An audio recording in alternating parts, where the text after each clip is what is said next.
Olá, seja bem-vindo ao meu canal do YouTube. Eu me chamo Laura Potrick, eu sou psicóloga e sou especialista no tratamento da ansiedade. O material de hoje que eu preparei é para você entender por que acontece cada um dos sintomas de uma crise de pânico.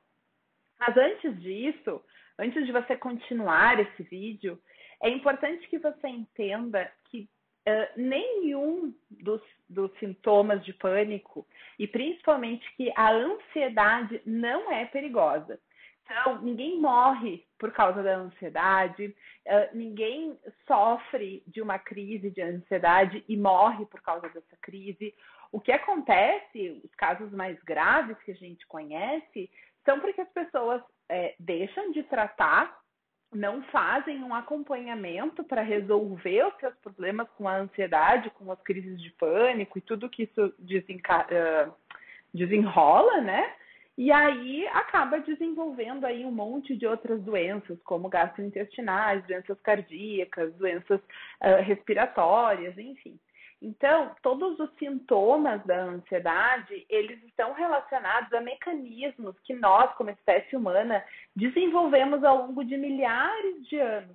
Né? E eles têm a função de favorecer a sobrevivência do nosso organismo em casos de perigo real. O que acontece é que a gente aumenta esses sintomas, né? Eles ficam exagerados por uma desregulação aí do nosso entendimento sobre os perigos e as ameaças que a gente vive, né, no dia a dia. Então vamos lá, eu vou trazer aqui para vocês cada um dos sintomas e para que ele serve, né? Por que a gente tem esses sintomas? Então a gente tem a respiração rápida e o coração acelerado, né? E isso acontece porque o corpo quer garantir o adequado suprimento de sangue e oxigênio para os principais músculos entrarem em ação diante do perigo. Então, por isso, a nossa respiração fica rápida e o nosso coração bate mais forte. Outro sintoma que é muito comum é a sudorese, né? Então, a gente começa a transpirar, a gente começa a suar. O enfrentamento de um suposto perigo leva ao aumento da temperatura corporal. Então, sendo o suor um mecanismo de resfriamento para evitar esse superaquecimento do nosso corpo. Olha que interessante, né? Aí a gente tem outros sintomas, que é a náusea, desconforto abdominal ou até mesmo diarreia, né? Problemas de estômago, problemas de intestino. Para enfrentar o perigo, o corpo desativa alguns sistemas e processos que são desnecessários para esse momento de enfrentar o que tem por vir aí de perigo, né, ou de ameaça. Ele, então, direciona todas as energias, né? O corpo direciona todas as energias para funções essenciais da nossa sobrevivência. Você não precisa digerir o seu almoço para fugir de um leão faminto. Então, em muitas pessoas ocorrem alterações na mobilidade estomacal, que acaba gerando essas sensações de desarranjo. Opa, palavra difícil de falar, né? De dor de barriga, de diarreia, enfim, porque libera todo o alimento que ainda tem dentro do nosso intestino para dar mais leveza para o nosso corpo poder lutar ou fugir perante aquele perigo. Depois a gente tem como outro tipo de sintoma, né, coisa que acontece no nosso corpo, que é a dormência e o formigamento. Aí existem duas fontes. A primeira é a hiperventilação, que é esse exagero a tentar respirar mais rapidamente para se preparar para as reações de luta ou fuga. Depois, a gente tem o arrepio dos pelos, que aumenta a sensitividade da pele, favorecendo uma rápida reação diante de um toque ou de um movimento.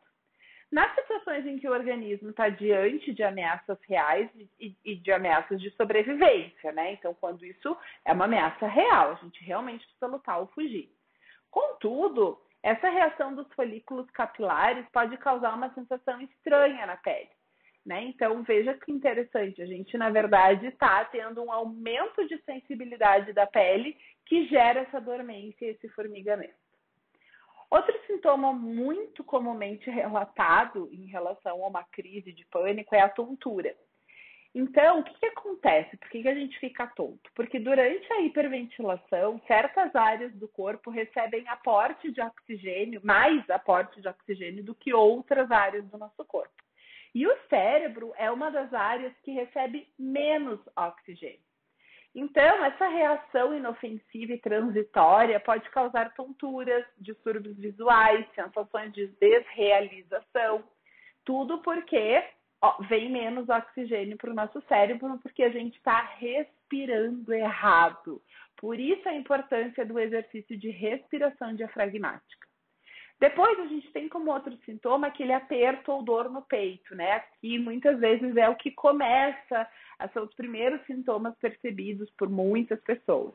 É o resultado de uma tensão muscular global. Essa tensão muscular, ela tem por objetivo preparar o corpo para a gente enfrentar esse perigo. Aí a gente tem um outro sintoma, que é essa desrealização, né? Ou esse ofuscamento da visão. Ocorre quando o ambiente parece mais brilhoso ou turvo. Algumas pessoas relatam que é como se estivessem vendo as coisas com um plástico na frente dos olhos. E um efeito de dilatação da pupila que tem por objetivo fazer com que mais luz entre nos nossos olhos. E aí favorece essa detecção, né, de ameaças no ambiente. Então, até isso, o corpo prepara para a gente dar no pé na situação que está nos trazendo essa ameaça, esse perigo. Depois a gente tem um outro sintoma, que é essa sensação de asfixia ou de engasgo, né? Uma coisa assim na garganta. Duas são as fontes para essa sensação de asfixia ou engasgo. A primeira é a tensão muscular globalmente aumentada, que afeta também a musculatura ao redor do nosso pescoço e do esôfago. E a segunda questão é a respiração acelerada, de modo que a rápida entrada e saída de ar resseca a nossa garganta. E aí acaba nos dando esse tipo de sintoma. Depois nós temos essa sensação de peso nas pernas. Muitas pessoas relatam esse peso nas pernas, algumas pessoas até relatam não conseguir mexer as pernas. Como as pernas são a parte mais importante do corpo para essas respostas de fuga, nada mais natural que o músculo dessa área esteja especialmente tensionado como forma de se preparar para a ação. Então, o músculo está ali pronto para sair correndo ou para ter suporte para a gente lutar contra esses perigos que a gente está reconhecendo aí no ambiente. E por último, a gente tem essas ondas de frio e de calor, né? Os calafrios que acabam nos atacando aí quando a gente fala sobre a crise de pânico. Esses calafrios, né, ou essas ondas de frio e de calor, eles advêm de duas reações que ocorrem simultaneamente. A transpiração aumentada e a constrição dos vasos sanguíneos das camadas mais superficiais da pele. Então, gente, olha como é importante a gente saber por que é que a gente tem cada um dos sintomas de pânico, né? Cada um dos sintomas numa crise de pânico. Porque se a gente não sabe disso, a gente acha que está morrendo, a gente acha que está enlouquecendo. E não é nada disso, é só o nosso corpo nos protegendo de uma ameaça, de um perigo que não vai acontecer.